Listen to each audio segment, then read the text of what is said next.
Why are the Democrats so afraid of you? I don't know, Senator. You'd have to ask them. Well, I tell you what I think, and listening to their questions and your responses, which we appreciate, they know that you're going to go in and you're going to clean up that political cabal that has been over there for years. You are going to reposition the FBI to its core mission.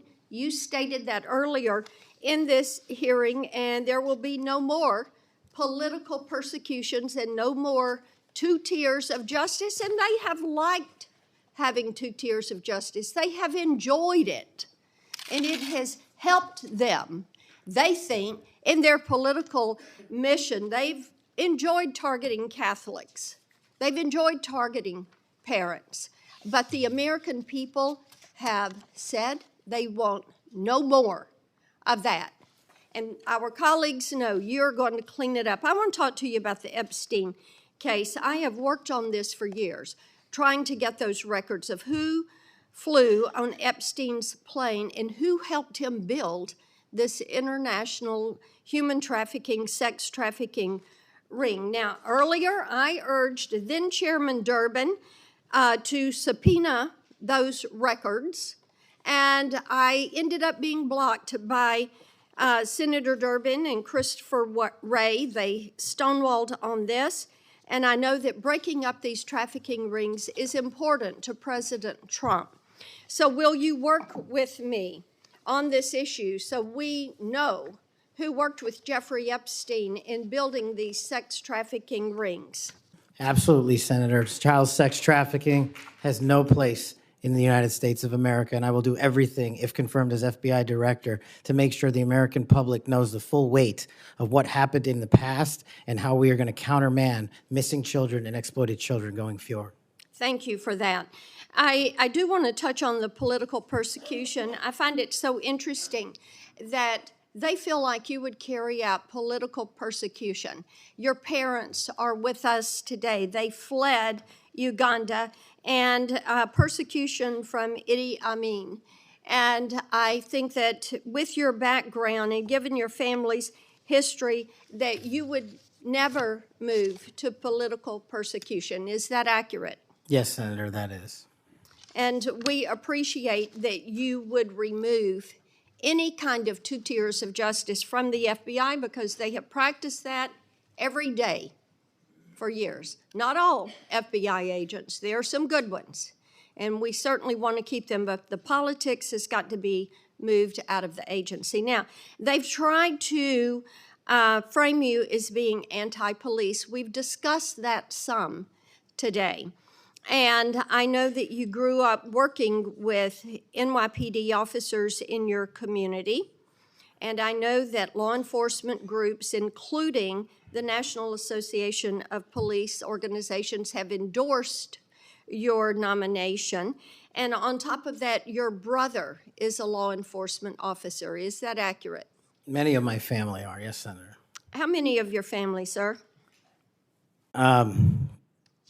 Well, I guess the Indians have a different definition of family. We got a really big one, and they're all family. We all love big families. So we got a lot. I appreciate that. But it is accurate to say that in your role, you're going to do everything that you possibly can to protect the men and women who are protecting our communities. That is of the utmost importance. Thank you. I want to go to the Nunes memo. You were the principal author of the Nunes memo. Is that accurate? Yes, me and staff. Thank you. And that did really so much to focus the light on the Russiagate hoax and the political cabal that was for years operated out of the DOJ and the FBI. And I know that there are some that felt like that memo was not accurate. We know now differently. And I'm quoting a comment that was made about that memo and by a member of that House Intel Committee, and I quote, "It was meant only to give Republican House members a distorted view of the FBI," end quote. I find it so interesting they use the term distorted view. I think the American people who for 4 years under Biden saw the FBI weaponized against them, against parents, against people of faith, weaponized against President Trump, I think they would disagree with that. Do you stand by the good work that you did on the Nunes memo? Our team, and yes, absolutely. And the Nunes memo was accurate in its description of the details, correct? As confirmed by the Inspector General, the Special Counsel, because the Nunes memo only contained sworn information received pursuant to transcribed interviews and production of government materials, including FBI 302s and DOJ memorandum. So the Nunes memo is accurate. Yes, ma'am. Thank you for that. In your new role as director, how will you work to root out 2 tiers of justice at the FBI? The same way I have always done so, ma'am, with the utmost fidelity to the Constitution and integrity to law enforcement. Government must allow those who are privileged to serve to execute their law enforcement duties fully, but at the same time, the American people deserve accountability inwards to government, to any of those who violate that sacred trust. And as you prepare to take this new role, what are the top areas of concern for you as we look at our national security?